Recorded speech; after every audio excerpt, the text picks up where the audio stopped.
Olá! Sabe aquela sensação de que precisa existir algo a mais na vida? Algo além da rotina, da correria do dia a dia? Pois é. Hoje a gente vai mergulhar fundo nessa busca por um sentido maior, uma busca que vai além do mundo material. Tudo com base no trabalho de Ruth Williams. Vamos explorar juntos como essa jornada para dentro, em busca do nosso eu, pode levar a uma vida com muito mais propósito e conexão. E para começar, olha que ideia incrível que essa antiga parábola traz. Ela sugere que a vida não é bem uma busca por coisas novas, mas sim um processo de lembrar. Lembrar de uma sabedoria que, no fundo, a gente já carrega. É uma ideia muito poderosa, né? E ela dá o tom exato da nossa conversa de hoje.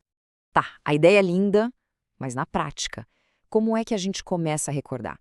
Se essa sabedoria toda já está dentro da gente, qual é o primeiro passo para acessar isso? É exatamente essa pergunta que vai guiar a gente a partir de agora. Então, vamos lá. O primeiro estágio dessa jornada de redescoberta é um mergulho. É uma busca que não acontece lá fora, no mundo, mas sim aqui dentro, no nosso próprio universo interior. E sabe como isso pode começar? Às vezes com um momento super simples, quase esquisito.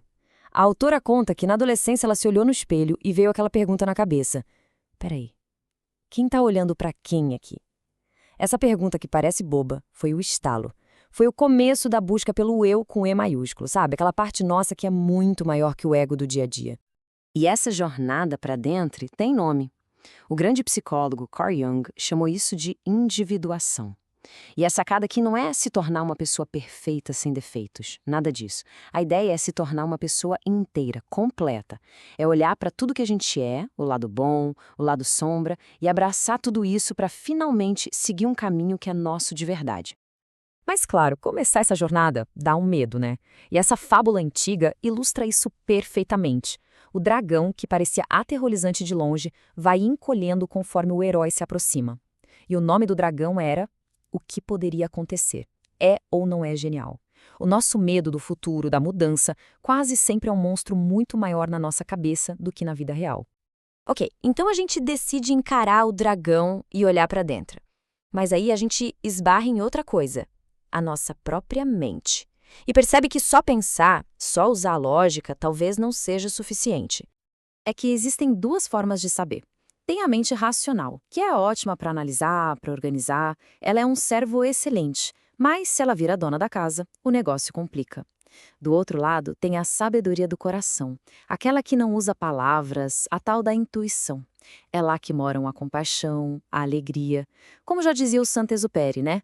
O essencial é invisível aos olhos. E olha que legal! Isso não é só papo de livro, não.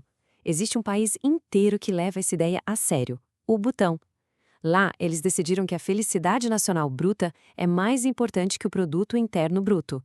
É isso mesmo, o sucesso do país é medido pelo bem-estar das pessoas, pela saúde, pela cultura, pelo equilíbrio com a natureza. É a sabedoria do coração virando política de Estado. Incrível! Então, o caminho começa dentro de cada um. Passa a ouvir o coração. E o próximo passo é olhar ao redor e perceber uma coisa fundamental. Não estamos sozinhos nessa. Olha que imagem poderosa que o Jung usou para explicar isso. Ele disse que nossa consciência individual é como um monte de ilhas. Na superfície, parece que cada uma está por si.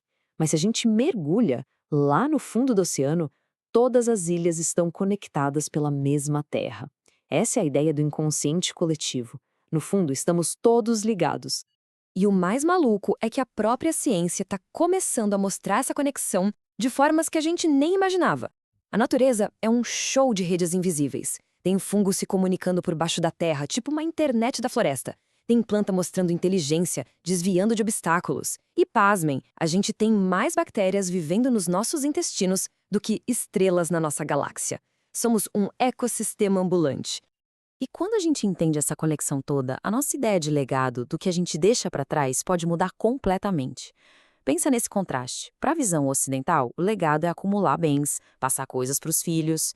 Já para o povo Yanomami, quando alguém morre, todos os seus pertences são destruídos. Sabe por quê? Porque para eles, a verdadeira riqueza é a floresta, e guardar objetos só prolonga a dor da perda. É uma outra forma de enxergar a vida, né? Certo? Então, se estamos todos conectados a algo maior, Aí começam a surgir aquelas perguntas gigantes, né? Sobre destino, sobre sorte, sobre aquelas coincidências esquisitas da vida. E tem uma ideia fascinante do psicólogo James Hillman sobre isso. Ele fala do daimon. Pensa assim, é como se, antes de nascer, cada um de nós recebesse um companheiro de alma, um guia. E esse daimon carrega o mapa da nossa vida, o nosso propósito. O nosso trabalho aqui seria, então, lembrar desse mapa e seguir esse chamado. Mas como é que a gente conversa com esse propósito, com esse nosso guia interior? É aí que entram práticas como o tarô. E calma, a ideia aqui não é prever o futuro, não é adivinhação. Pensa no tarô mais como um espelho. É uma ferramenta para a gente acessar o nosso inconsciente e ganhar mais clareza sobre onde a gente está e para onde nosso coração está apontando. A própria autora dá um exemplo ótimo. Antes de começar a escrever o livro dela, ela tirou esta carta, o 2 de paus. Ela não olhou para a carta e pensou, meu futuro está garantido. Não. Ela sentiu a carta como um eco, uma confirmação das ideias que já estavam borbulhando na mente dela. Foi tipo um empurrãozinho do universo dizendo, vai em frente, confia na sua intuição. E falando em empurrãozinho do universo, Jung tinha um nome para essas coincidências que parecem ter um significado especial. Sincronicidade. Não é causa e efeito, tipo uma coisa levou a outra. É diferente. São 2 ou mais eventos que não têm uma ligação lógica, mas que, para quem vive, fazem todo sentido juntos. É como se o universo desse uma piscadinha, sabe? E às vezes a sincronicidade é uma coisa de outro mundo.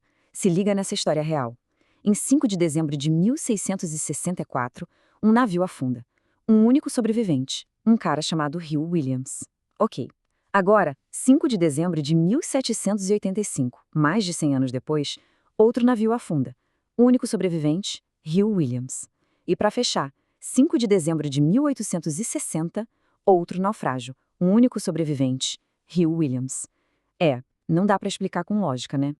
Uau! Ok, depois de tudo isso, busca interior, sabedoria do coração, conexão, sincronicidade, a pergunta que fica é, beleza, e o que eu faço com tudo isso na minha vida real, no dia a dia? Porque no fim das contas, o grande objetivo dessa jornada toda não é virar uma pessoa iluminada ou perfeita. É algo muito mais pé no chão. É sobre cultivar qualidades bem humanas. É encontrar paz, mesmo no meio do caos. É sentir alegria com as coisas simples. É praticar a bondade. E é estar aberto para a graça, para aqueles presentes misteriosos e inesperados que a vida simplesmente nos entrega.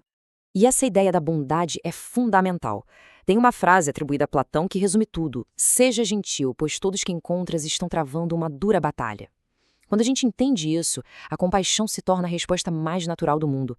A gente percebe que está todo mundo no mesmo barco, cada um com suas próprias lutas.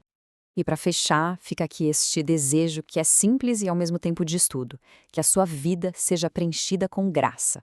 É um convite, né, para a gente se manter aberto ao mistério, para encontrar significado não só no que a gente faz e controla, mas também naquilo que a gente simplesmente recebe.